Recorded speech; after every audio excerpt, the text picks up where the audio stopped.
I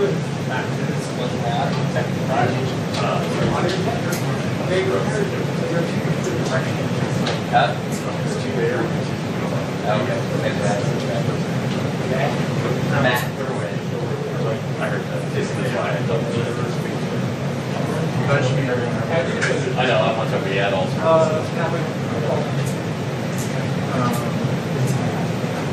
Like 7. Okay.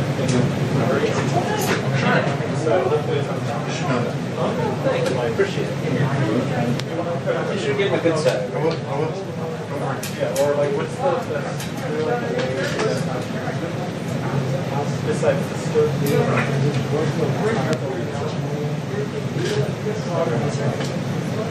I'll check it. And if the briefing starts like later, how long is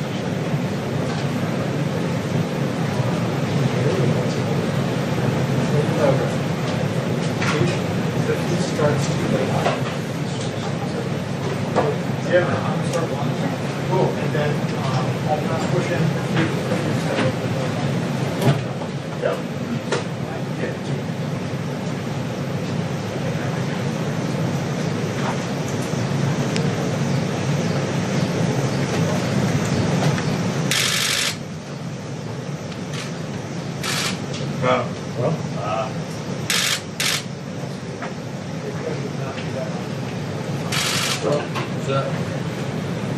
I was just internalizing my comments.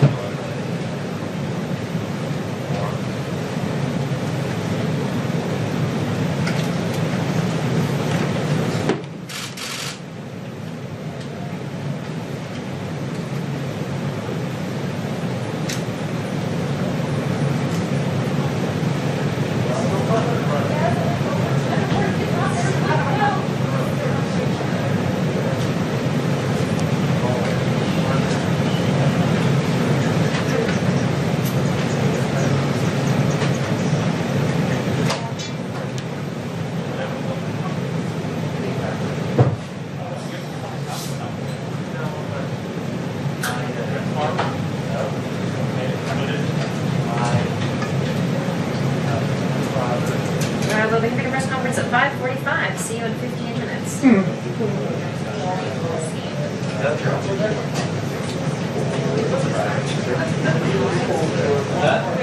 What did Church say? He just tweeted, see us at 5:45. 5:45.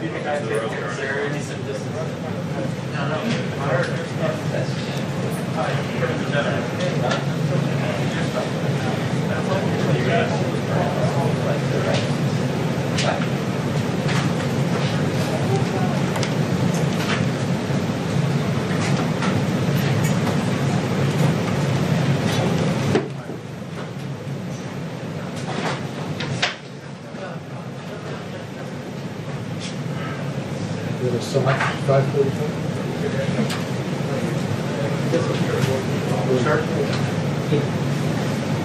It used to go for like 2 hours. I was gonna say, yeah. I don't think he does any. I think he's on the He just wants to like get a message generated. Yeah.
Yeah, no.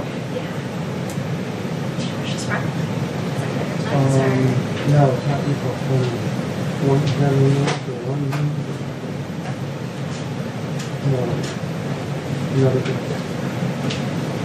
First, another person, another here. First, second. Now we move. Seats right there. Seats right there. Yeah, no. Yes.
Papers on that.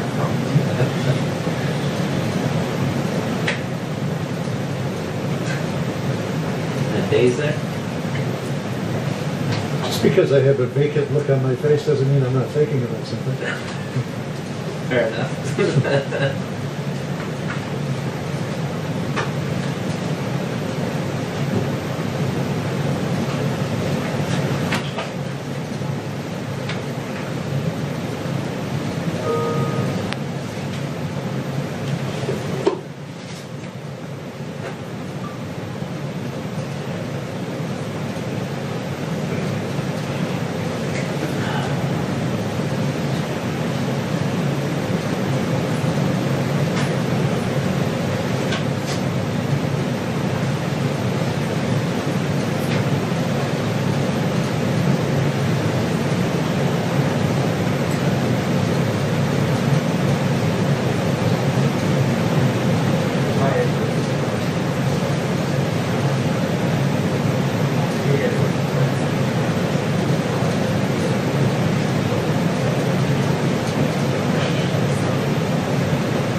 There are no offenses. From Mexico? Oh, no, no. You have to sit here. My daughter's one. Christmas. Feels like Father's Day present probably. Socks, Father's Day. Yeah. Things like that. It's better for Christmas. Yeah. Well, it's better Pajamas. than, it's better than, you know, some of the alternatives, No, right? I'm happy. Yeah. Funky socks are good. I'll take them. Does it have blisters? My kids are like, Mom, we haven't given us socks in a long time. What's up? They usually get like socks with money in them, right? When they get rolled into the socks. It's a great. Right, it's my mom's. Fitted socks. Really good ones. Great funky stuff. Very nice. Next Father's Day, they better be stuffed with some cash. There you go. Some issues. Great. At least coins. Coins are good. Something. Depends how old your brother is. Checks. They're so cute. They get so excited when you wear this stuff. Do you want me to take a picture of you with a shot? Here. I will. No, it's- Here, listen, this is the sort of thing we can make up like very That's true. That's true. How old are you? 11 and 9. Great age. It's a great age. Yeah. Sure. How about you? I think I've been 25 to 26 year old. They are awesome. Excuse me. Younger than Oh, nice. he lives in one. So this is the runner. I'm gonna drive there and then I'm gonna you drive there. Oh, you get it, I think. Really tight, but it's been long. Of course. Of course. 4 minutes. Have you got? It's in two? Always good. You know that. Two, it's always two. Two. 2 weeks, 2 months. Is there a, in your like typing, the transcription program, is there like a, do you have a, I don't know, what's the, would you say like an audited shortcut, that's what you're looking for 2 weeks? Shortcut for everything. I wish I could do that on my phone, you just like, gee, great, awesome. You can. Yeah, you can find an auto replace. Get rid of that picture, it's really quickly while I'm tweeting. It's also a fun, price to play on someone. Change like the yes to like absolutely not or something. Have like you want food and then. Yeah. What was the replacement? Yeah. I used to do it to my mom all the time, used to drive her batty. And it was, change like the no to a yes, like, hey, you want pizza in there? And it would change automatically to yes. I was like, oh, thanks, Mom, you're so great. Yes. No. It's a great trick. Probably working with the one.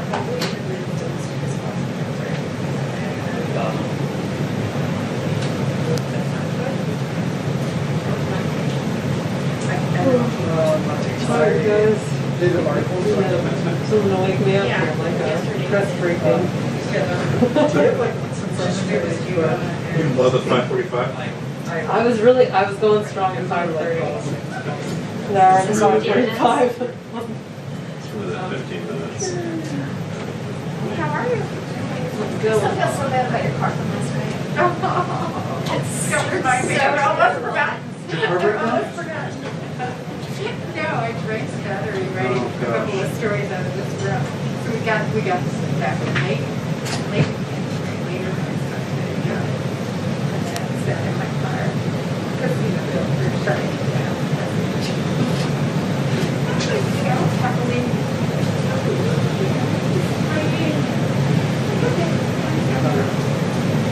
Was anyone laughing?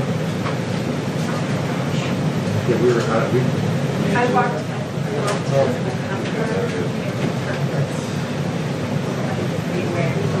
Yeah, I'll get the special family.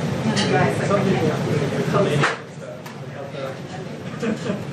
They were sympathetic, but they do you are have- not. do you mind like sending, do you have like,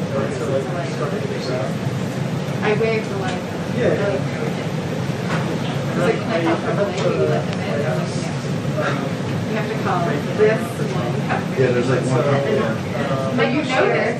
So Michael Shearer, actually, this happened to him, and he told us all the story yesterday as we were at JVA about how he had the same thing happen.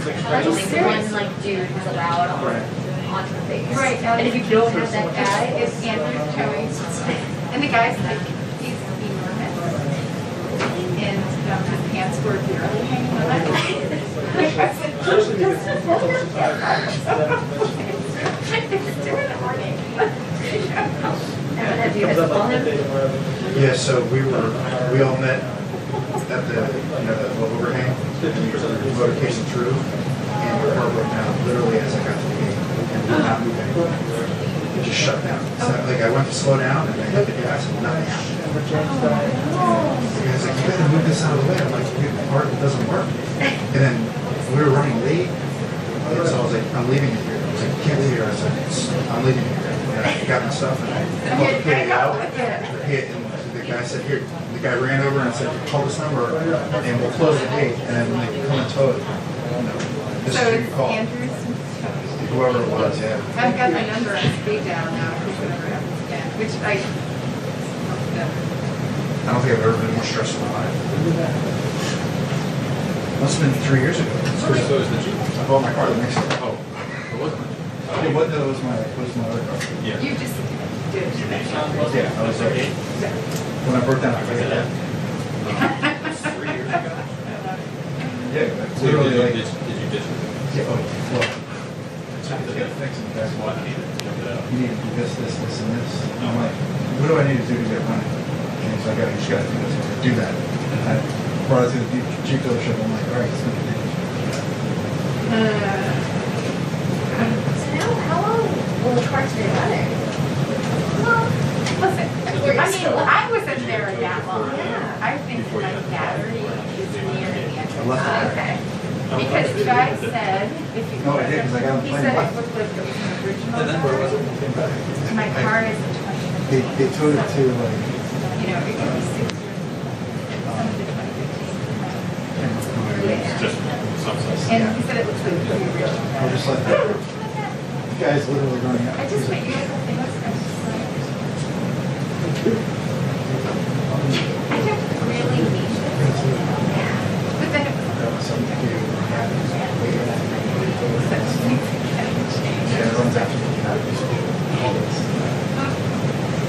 It's fantastic. But we. That is our express It was all good.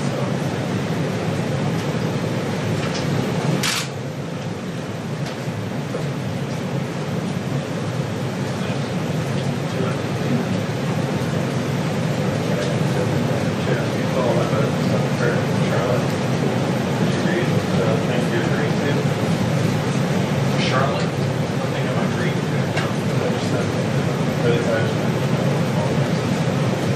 COVID stuff?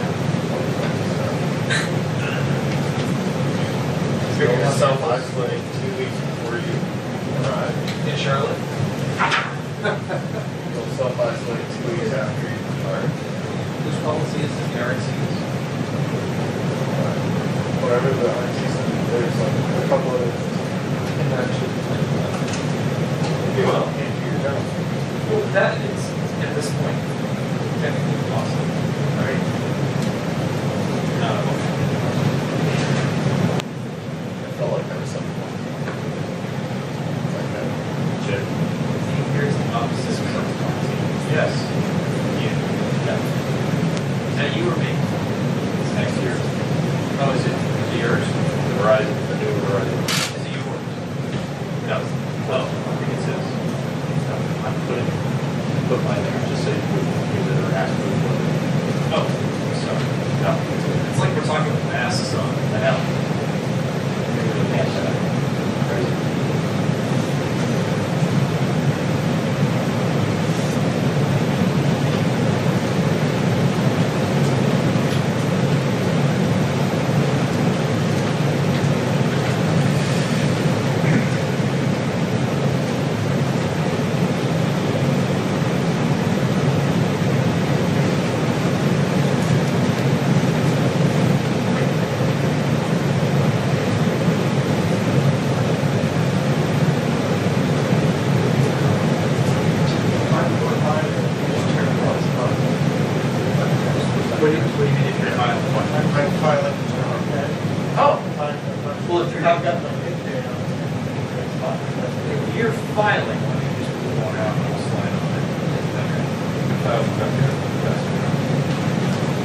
Just file one, that's done.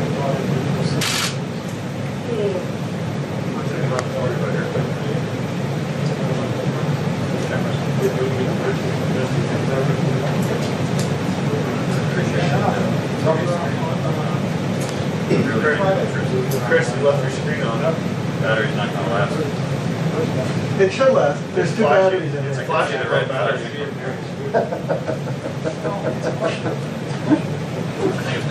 It keeps giving you notification that it's low battery. Chris.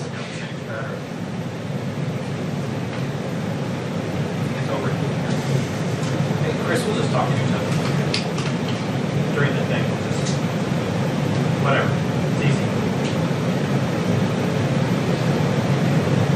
Should be one of the brighter spare batteries. Yeah. It's not like we haven't done this before. Sir, perhaps?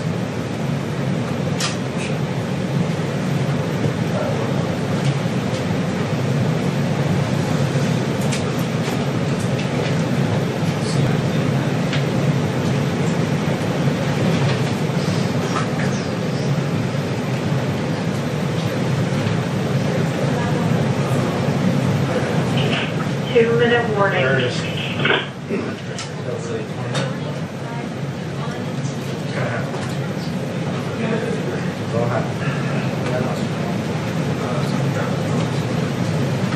Sir, can you close the door?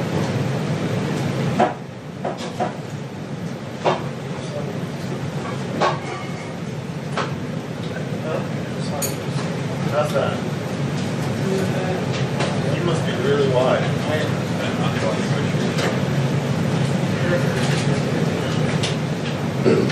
Same spot every day.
Thank you very much. Before I provide an update on our continued progress against the China virus, I'd like to discuss our latest actions against the Iranian regime. Today, I'm directing the Secretary of State, Mike Pompeo, to notify the UN Security Council that the United States intends to restore virtually all of the previously suspended United Nations sanctions on Iran. It's a snapback, not uncommon. 2 years ago, I withdrew the United States from the disastrous Iran nuclear deal, which was a product of the Obama-Biden foreign policy failure a failure like few people have seen in terms of the amount of money we paid for absolutely nothing and a short-term deal. This deal funneled tens of billions of dollars to Iran, 150 billion to be exact, plus 1.8 billion in cash, which I don't know that the president had the authority to give, but gave 1.8 billion in cash. Just another great deal that turned out to be a total disaster that would have funded all of the chaos and the bloodshed and the terror in the region and all throughout the world. And I won't say anything because I don't like saying it, but Iran doesn't have so much money to give to the world anymore, to the terrorists, to give to Al-Qaeda and various other groups of people that they were funding. They have to keep their own regime together, and it's not easy for them. And if and when I win the election, within the first month, Iran will come to us and they are going to be asking for a deal so quickly because they are doing very poorly. But that deal was a disaster. $150 billion, $1.8 billion in cash. And we got nothing except a short-term little deal. A short-term, expiring. It's starting to expire already. It's terminated, but it would have, if we didn't terminate it, start to expire very shortly. A good deal was the deal we made with UAE and Israel. And by the way, other countries, I will tell you now, want to come into that deal. Countries that you wouldn't even believe want to come into that deal. And all of a sudden, you're going to have peace in the Middle East. And you couldn't have done it with this ridiculous Iran nuclear deal, as they call it, that President Obama made, along with Sleepy Joe Biden. I imposed the toughest ever sanctions on Iran. And this has caused great difficulty for them, giving money to terrorist organizations. And if they do, they'll have hell to pay. Earlier this year, I ordered the strike that took out the world's #1 terrorist, Qasem Soleimani, in addition to previously terminating leader and founder of ISIS, Abu Bakr al-Baghdadi, the two leading terrorists by far in the world, the founder of ISIS. Nobody even talks about that. And we also defeated, we now have 100% of the ISIS caliphate in Syria. When I took over, it was a mess. It was a total mess. They were all over the place. My administration will not allow this Iran nuclear situation to go on. They will never have a nuclear weapon. Iran will never have, mark it down, Iran will never have a nuclear weapon. When the United States entered into the Iran deal, it was clear that the United States would always have the right to restore the UN sanctions that will prevent Iran from developing a nuclear weapon. We paid a fortune for a failed concept and a failed policy, a policy that would have made it impossible to have peace in the Middle East.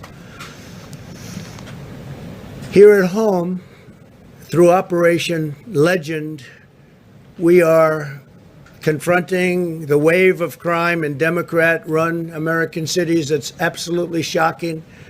When you look at Portland or New York, San Francisco, Seattle, Chicago, sometimes Los Angeles, Democrat-run cities, they're a mess because they don't get it. Either they don't get it or there's something that nobody else understands. We've deployed more than 1,000 additional federal agents to help these Democrat-run disasters. We just have done this. We have to give them a hand. And we can stop it immediately, like Portland would be so easy to stop. We'd stop it immediately. We only sent in some Homeland people who are great, by the way, to save the courthouse because it would have been blown up or burned down. And they did that very easily. But if we were called upon, we would send in, whether it's Homeland, whether it's FBI, whether it's just law enforcement, and we'd send them in quickly. We would eradicate it just like happened in Minneapolis. As soon as they were called in, they should have been called in a lot sooner. You would have had far less damage. Today we announced that Operation Legend has successfully resulted in nearly 1,500 arrests already. Bad ones, really bad people. Prosecutions and prison sentences will follow, and they'll be a very long time in prison for what they've done to these cities. Most cities are well run, most of the nation is well run, and the areas that we're talking about are all, in all cases, run by Democrats, usually radical left-leaning Democrats, like in New York or in Portland.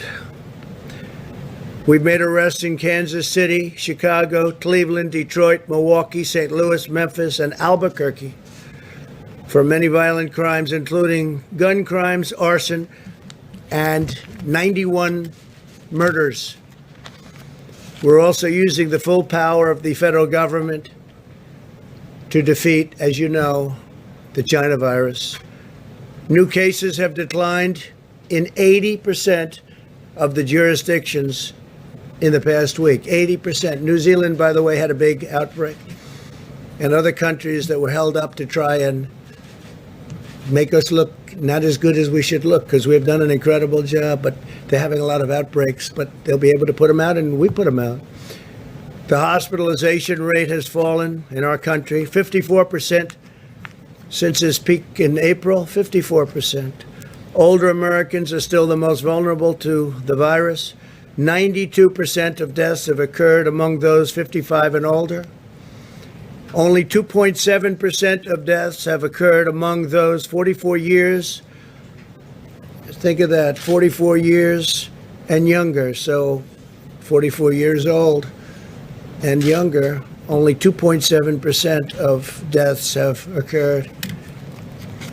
And many of those people had pre-existing conditions, they had problems, heart, diabetes, and other problems, but many of those.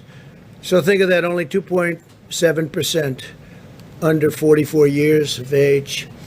Excess mortality in Europe this year is 33% higher than the United States. Evidence that the tragic cost of this virus is higher in other Western nations. South Korea, you've been reading about South Korea doing well. Well, they just had a very big breakout, but they'll be able to solve the problem. We must all remain vigilant and continue to exercise extreme caution around those at highest risk. As we know, multiple colleges and universities announced that they would suspend in-person teaching. Now, we have learned one thing. There's nothing like campus. There's nothing like being with the teacher as opposed to being on a computer board. It's been proven a lot better. It's a lot better. The iPads are wonderful, but you're not going to learn the same way you do by being there. So, nevertheless, certain colleges and universities have announced that they would suspend the in-person teaching. For older people and individuals with underlying conditions, the China virus is very dangerous, but for university students, the likelihood of severe illness is less than or equal to the risk of a seasonal flu.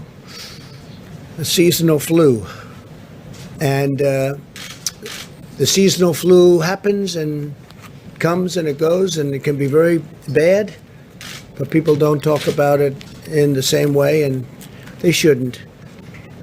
But if you look at that, the odds are less than or equal to. Instead of saving lives, the decision to close universities could cost lives. It is significantly safer for students to live with other young people than to go home and spread the virus to older Americans. Makes sense? And the shutdown thing is causing tremendous depression for those places that are still shut down. You look at certain areas that, in all cases, Democrat run, still shut down, and their numbers there aren't even good, but causing tremendous depression, suicide, drugs, alcohol, abuse. A lot of problems are being caused. Probably far more, I would say, Scott, than is caused by the virus itself, now that we understand the virus. Colleges should take reasonable precautions. Students who feel sick should not attend class and should limit social interaction as they would for any other illness. And universities should implement measures to protect the high-risk students or professors and teachers. The ultimate goal of testing is to prevent transmission in high-risk settings and to prevent transmission, period, but especially in nursing homes, and to care for the vulnerable and our elderly, which really fit into that definition of who is vulnerable. We have tremendous unused testing capacity in our country. We have a tremendous unused testing capacity. It's something that a lot of other nations are very impressed with, they tell us. In our path forward, we will continue to follow a science-based approach to protecting the high risk while enabling healthy Americans to safely go back to work and school. Our country will be open. Our country is getting open quickly. Our stock markets are almost back to where they were prior to the China virus disaster coming in. And I want to thank you all for being here, and we'll take some questions. Yeah, please. During the pandemic, the QAnon movement appears to be gaining a lot of followers. Can you talk about what you think about that and what you have to say to people who are following this movement right now? Well, I don't know much about the movement other than I understand they like me very much, which I appreciate. But I don't know much about the movement. I have heard that it is gaining in popularity, and from what I've heard, these are people that when they watch the streets of Portland, when they watch what happened in New York City in just the last 6 or 7 months, but this was starting even 4 years ago when I came here, almost 4 years, can you believe it? These are people that don't like seeing what's going on in places like Portland and places like Chicago and New York and other cities and states. And I've heard these are people that love our country and they just don't like seeing it. So I don't know really anything about it other than they do supposedly like me, and they also would like to see problems in these areas, like especially the areas that we're talking about, go away, because there's no reason the Democrats can't run a city. And if they can't, we will send in all of the federal, whether it's troops or law enforcement, whatever they'd like, we'll send them in, we'll straighten out their problem in 24 hours or less, okay? Well, at the crux of the theory is this belief that you are secretly saving the world from this satanic cult of pedophiles and cannibals. Does that sound like something you are behind? Or Well, I haven't heard that, but is that supposed to be a bad thing or a good thing? I mean, you know, if I can help save the world from problems, I'm willing to do it. I'm willing to put myself out there. And we are actually. We're saving the world from a radical left philosophy that will destroy this country. And when this country is gone, the rest of the world would follow. The rest of the world would follow. That's the importance of this country. And when you look at some of the things that these people are saying with defund the police and no borders, open borders, everybody just pour right into our country. No testing, no nothing. You know, you talk about testing, no testing. Mexico, as you know, has a very high rate of infection. The wall is now going to be next week 300 miles long. Our numbers are extraordinary on the border. Had that, and this is through luck, perhaps, more than talent, although the talent is getting it built when one party refuses to allow it. You don't hear talk about the wall anymore. But I will say this, we need strength in our country, not weakness. Too much weakness. Yes, John. Mr. President, you have been very bullish on the promise of convalescent plasma to treat coronavirus. The FDA appeared to be on the brink of issuing an emergency use authorization for convalescent plasma, but after hearing from top officials at the NIH that there wasn't enough evidence to go ahead with that, the FDA has put that on pause. Your reaction to that, and do you believe that convalescent plasma should be in the arsenal of treatments for coronavirus? Well, I hear great things about it, John. That's all I can tell you. And it could be a political decision. because you have a lot of people over there that don't want to rush things because they want to do it after November 3rd, and you've heard that one before. But I've heard fantastic things about convalescent plasma, and I've heard numbers way over 50% success, and people are dying, and we should have it approved if it's good. And I'm hearing it's good. I heard from people at the FDA that it's good. So we'll see. I'm going to check that right after this conference. My understanding that the White House will encourage the NIH and the FDA to get this out there as quickly as Well, possible. the numbers are as good as I'm hearing. I mean, I'm hearing over 50%, and that's very good. And we've approved certain things that are 31%, and that's okay too. That's not bad, and it's really had a tremendous impact. No, I have. You're telling me something right now that surprises me, but we'll check it out right after this. Concerned about a delay? I don't want delays. I don't want people dying. I don't want people dying. Yeah, please go. Mr. President, I want to ask you about your tweet earlier today on Goodyear. It was essentially calling for a boycott on Goodyear tires. Do you want the federal government to stop buying and using Goodyear product as well? Is there Well, I'm anything? not happy with Goodyear because what they're doing is playing politics. And the funny thing is the people that work for Goodyear, I can guarantee you, I poll very well with all of those great workers in Goodyear. And when they say that you can't have Blue Lives Matter, you can't show a blue line, you can't wear a MAGA hat, but you can have other things that are Marxist in nature, there's something wrong with the top of Goodyear. And what the radical left does is they make it impossible for people to do business if they're Republican or if they're conservative. They put out all sorts of effort, don't shop there. They do vicious things, not so different than what you saw on the streets of Portland 2 nights ago. Boycott do you envision? Oh, I don't know. That's up to people, but I wouldn't recommend it. If they want to hold political speech, if they want to let you not do what everybody's doing, if they want to wear a MAGA hat or if they want to wear a Blue Lives, you know what Blue Lives Matter, right? That's policemen and women. That's a terrible thing. That's a terrible thing. So they're using their power over these people, and these people want to wear whatever it is that we're talking about. You know that.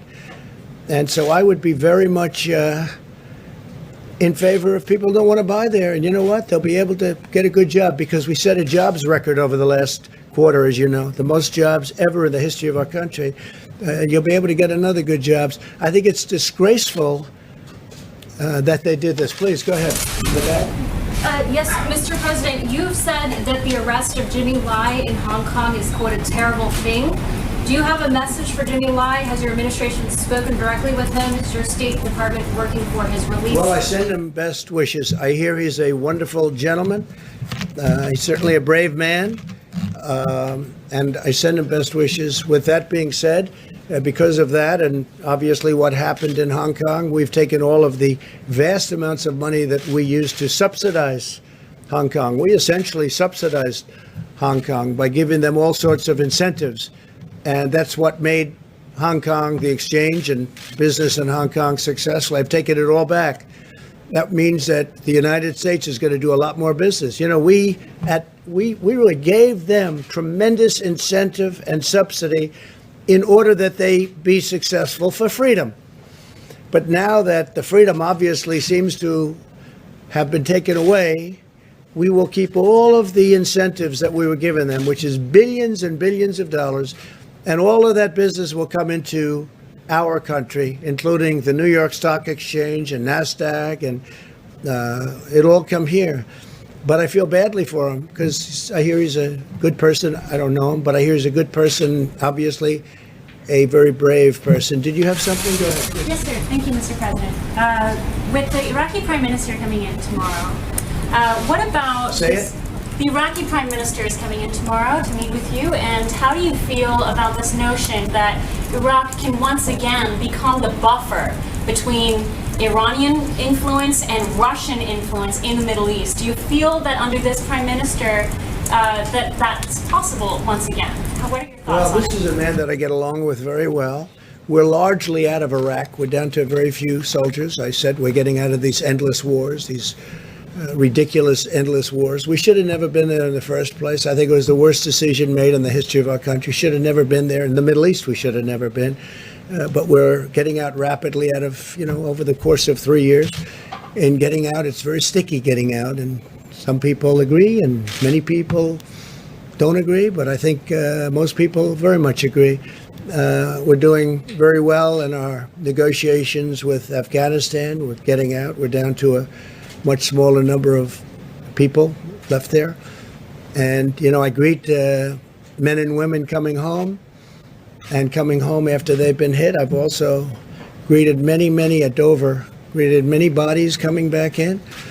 And we've been there 19 years and we're basically policemen. We're acting as police as opposed to soldiers. And they're going to have to police their own states. And they've been doing that for thousands of years. But it's time after 19 years that our soldiers come home. They've done an incredible job, but they're not allowed to fight to win. And maybe they shouldn't be, because a lot of the people, it's not their fault. But with the Taliban and with going to Iraq again, we're down in Afghanistan, very low numbers, and that'll be taking place. And I let them know, do anything and you'll be hit like you've never been hit before. So we're doing very well. Syria, the same thing. Remember when I took all of the soldiers off of the border between Syria and Turkey, right? And everybody said, that was 2 years ago. It was a long time ago. They said, this is terrible, terrible, terrible. We're going to leave. Why do we have our soldiers between Syria and Turkey? Turkey can definitely take care of itself. I have a very good relationship with President Erdogan, and Syria has been fighting forever. And I say, why are we guarding their border? And I brought our soldiers back home. I got them out, and guess what? Nothing's happened. They've been fighting like they have been for 1,000 years. Okay, nothing's happened. And nobody mentions that. Everybody said this is going to be a disaster. There's no disaster. Nothing's happened. And so we're getting out of the endless wars, and we are building a military the likes of which the world has never seen. $2.5 trillion we've spent, and we hopefully don't ever have to use it. But we want to focus on a much bigger picture, because we have a much bigger picture. It's when you look at what China's doing, when you look at what Russia's doing, when you look at what some other countries are doing, we want to be ready just in case there is a catastrophe. We don't want to see that. We don't want to ever use it. We've rebuilt our military, new missiles, new rockets, and new tanks, and new everything. $2.5 trillion, all made in the USA.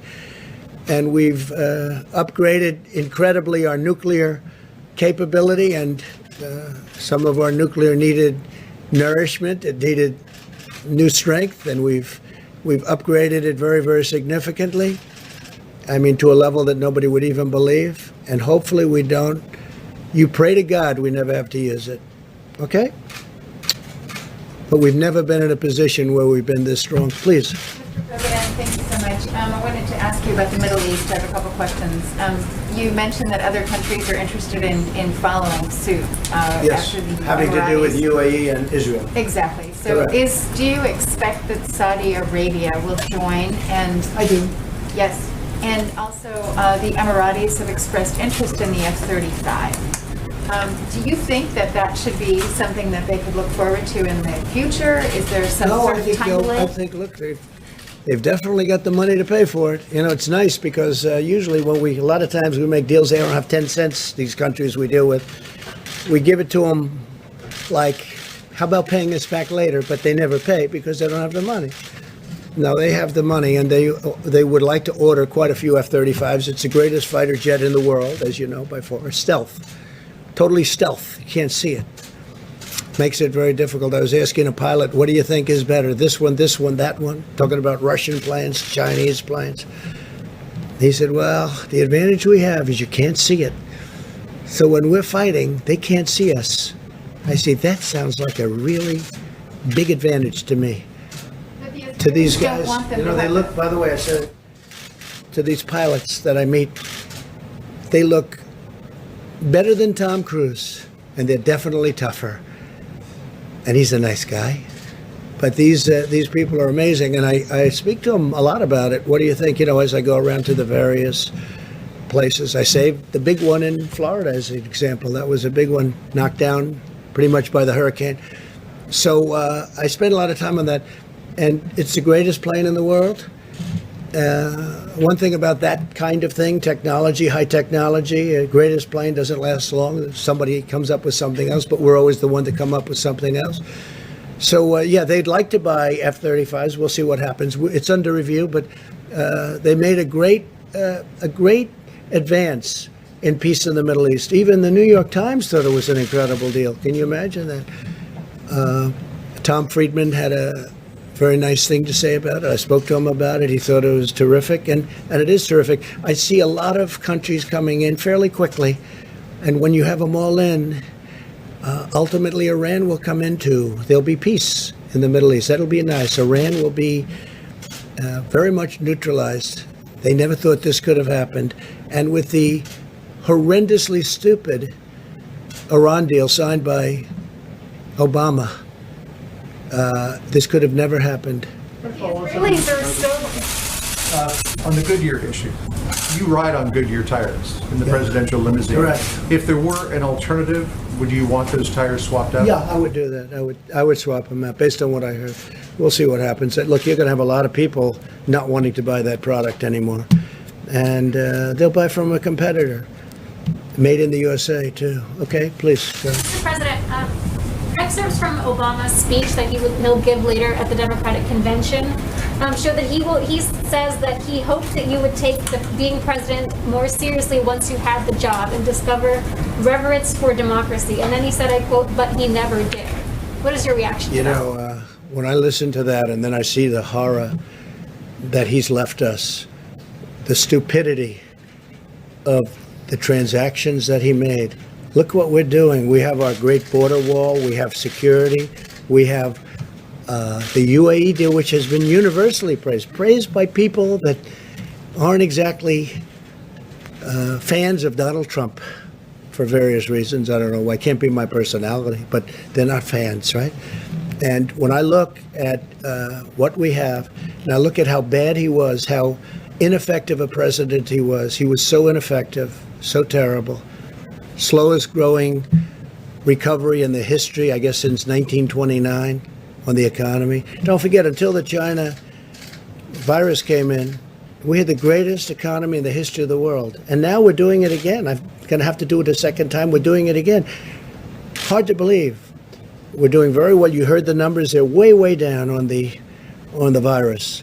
But when you look at the kind of numbers that we're producing on the stock markets, we're almost at the level. In fact, NASDAQ and S&P are higher than they were at their highest point prior to the China virus coming and the plague coming in. Now, President Obama did not do a good job. And the reason I'm here is because of President Obama and Joe Biden. Because if they did a good job, I wouldn't be here. And probably if they did a good job, I wouldn't have even run. I would have been very happy. I enjoyed my previous life very much. But they did such a bad job that I stand before you as president. Thank you all very much. Thank you.